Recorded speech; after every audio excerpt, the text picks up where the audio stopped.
No folclore brasileiro, Yara é uma sereia que canta para seduzir os homens e levá-los para o fundo do rio.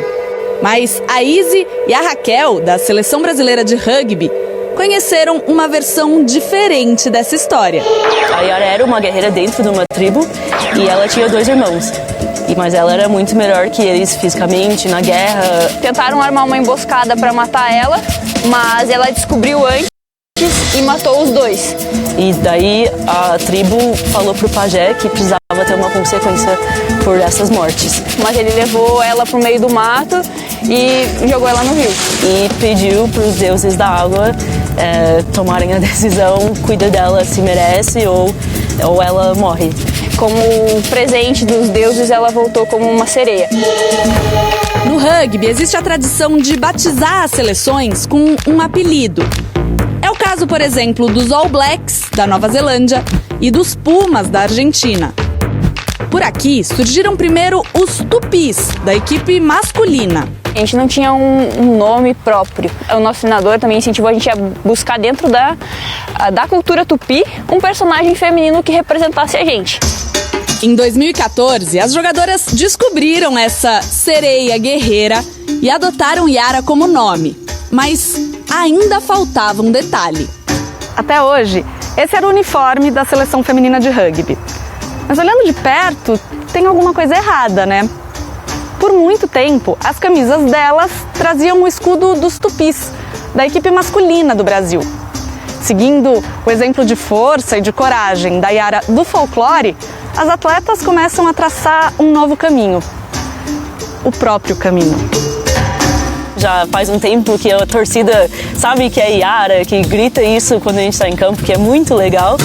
A Izzy é filha de pais brasileiros, mas nasceu nos Estados Unidos e só se mudou pra cá há 7 anos. Se pra ela representar a Yara já é emocionante, imagine pra Anne, da seleção juvenil, que é descendente de indígenas. Eu me sinto muito orgulhosa, saber que no meu sangue corre o sangue indígena e eu posso lutar por isso, representar isso, entendeu? Por uma regra do Comitê Olímpico Internacional, os uniformes em Tóquio vão trazer só a bandeira do Brasil, sem o novo brasão. Mas a Yara vai estar presente de outras maneiras. Olimpíadas de Tóquio, despertando o melhor de nós. Boa tarde, e aí? Alto Astral, bom demais começar nesse clima olímpico, né? Boa sorte, Yara, boa sorte, guerreiras. Só lembrando que todos os envolvidos nessa reportagem foram previamente testados e a gravação ocorreu em lugar aberto, hein? Faltam 14 dias para os Jogos de Tóquio e a tocha olímpica chegou à cidade sede hoje. A tocha vai circular pela cidade fora das ruas e sem contato com o público, já que o Japão decretou um novo estado de emergência por causa da pandemia do novo coronavírus. Sabe quem chegou também? Os atletas da vela também já estão em solo japonês e chegaram trabalhando para deixar tudo pronto para competir. A modalidade é esperança de medalha olímpica pro Brasil. Vou falar de Campeonato Brasileiro agora, porque o Corinthians ganhou ontem da Chapecoense por 1-0. O time do Silvinho não perde, tem 6 jogos. E quem tá fazendo a diferença tanto no campo quanto no passinho é o atacante Jô. Quem vê o Jô assim parado, nem imagina que o homem tá on. Só no passinho. São 4 gols nos últimos 5 jogos. O último deles ontem na Arena Condá contra a Chapecoense, que garantiu a vitória do Corinthians. Vem o Gustavo Silva, faz o cruzamento dentro da grande área. Jô!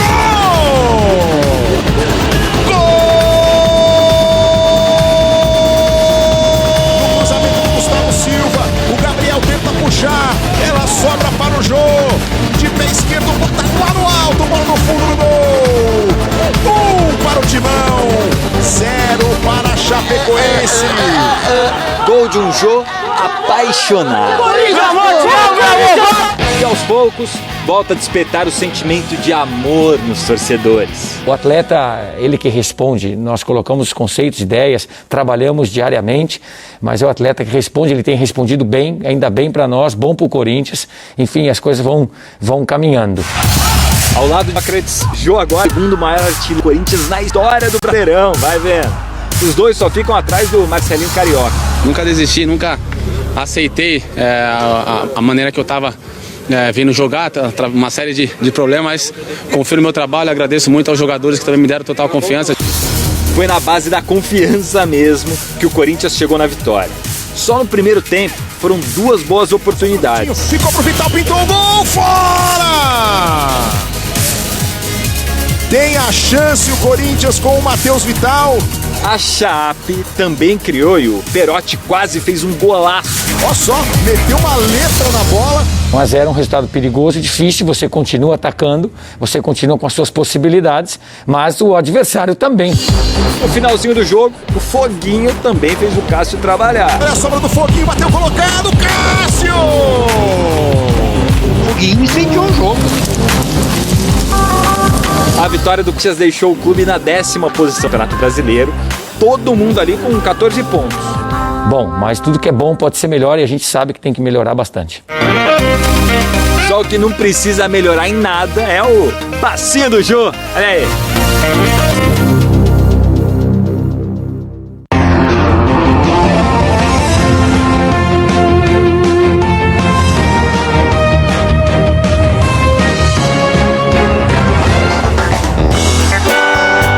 Quem apostou no Jô nessa rodada ganhou uns bons tios no Cartola, hein? Eles o gol do jogo, 1-0 do Corinthians sobre a Chapecoense e garantiu 8,2 pontos.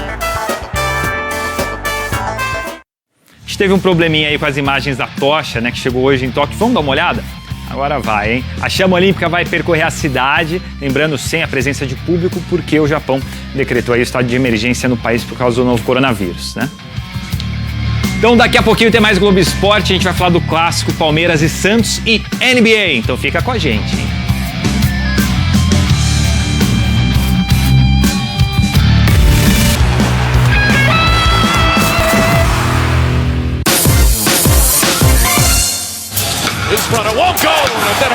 O Diego bem que tentou. Olha o incentivo barra bronca que ele deu nos companheiros de time. E não foi à toa não, viu? O Giannis Antetokounmpo marcou sozinho 20 dos 33 pontos dos Bucks no terceiro quarto e colocou os visitantes em condições de brigar pela vitória no último período. Só que o Suns mostrou que é mais time. 3 jogadores do Phoenix terminaram mais de 20 pontos, incluindo os 31 de Devin Booker. E apesar dos 42 da aberração grega, os donos da casa vêm com tranquilidade e abriram 2-0 na série melhor de 7 na final da NBA. Voltar a falar de Brasileirão, porque o torcedor do São Paulo deve estar tipo Igor Gomes, hashtag nunca critiquei. São paulinos, fila. Este homem aguarda pedido de desculpas coletivo. Olha aí, ó! Quando saiu a escalação oficial do São Paulo para o jogo contra o Internacional e o Igor Gomes estava entre os titulares e Benítez no banco de reservas, as reações dos torcedores nas redes sociais foram quase unânimes. Críticas e cornetadas. E assim o Inter começa com um jogador a mais, Igor Gomes. Igor Gomes entra, minha vontade de viver sai. Se fizer o gol, eu venho me retratar depois. Eu cornetei e conforme eu falei lá, eu venho aqui me retratar. Desculpa, Igor Gomes, pelo amor de Deus, me desculpa. Que golaço você fez, pelo amor de Deus, faça mais 10. Conseguiu pegar lindamente Igor Gomes! O golaço de Igor Gomes ajudou a acabar com o G de São Paulo, de 9 partidas seguidas sem vencer neste brasileiro. Foi um gol de alívio porque todo esse tempo sem ganhar foi muito difícil para um grupo tão vencedor como esse. A concorrência para a vaga ali no meio é enorme. Igor Gomes disputa com Benítez, Daniel Alves, Lisiero, Nestor, Gabriel Sara. Precisamos de todos e São Paulo já demonstrou que pode jogar todos. Todos podem jogar. Olha aí, ó! Tamo de olho. No Santos, o zagueiro Luan Pérez confirmou a ida para o Olympique de Marselha, na França. E o time se prepara para encarar o Palmeiras, com o técnico Fernando Diniz sempre pilhado. Junto na coragem, junto na amizade e junto Primeiro, pedimos desculpas se essa gritaria acabou de te assustar aí no almoço. Vai ganhar o jogo e ganhar todas as bolas! O resto vai acontecer. Se bem que esse personagem já é muito famoso aqui no Globo Esporte. Os berros de Fernando Diniz no vestiário Então vocês joguem com coragem, joguem com alegria. e no campo são conhecidos dos microfones, dos torcedores e, claro, dos jogadores comandados por ele. Às vezes o jogador tá um pouco desligado no jogo, então ele com aquela pilha dele, ele consegue fazer o jogador voltar, né, ao jogo. E dá pra dizer que essa motivação do Fernando Diniz, bastante barulhenta, tem dado resultados dentro de campo, especialmente contra times que estão nas primeiras posições da tabela. Nesse Brasileirão, o Santos já passou pelo Atlético Mineiro e nesta semana pelo Atlético Paranaense, que tinha a chance de assumir a liderança do campeonato.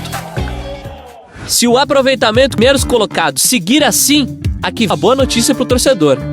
Os próximos jogos do Santos no Brasileirão. Amanhã, o líder Palmeiras e no domingo da semana que vem, o vice-líder Bragantino.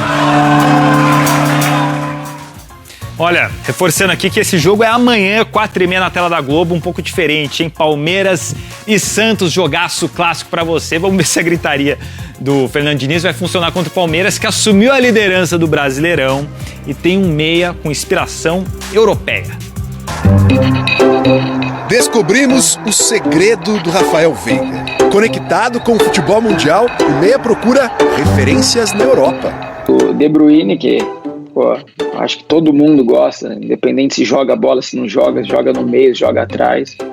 Tem o Bruno Fernandes também, que eu gosto bastante de vê-lo jogar. Acho que é um jogador bastante decisivo, que é boas jogadas. E o processo de replicar o que vê nos campos europeus tem funcionado no Brasileirão.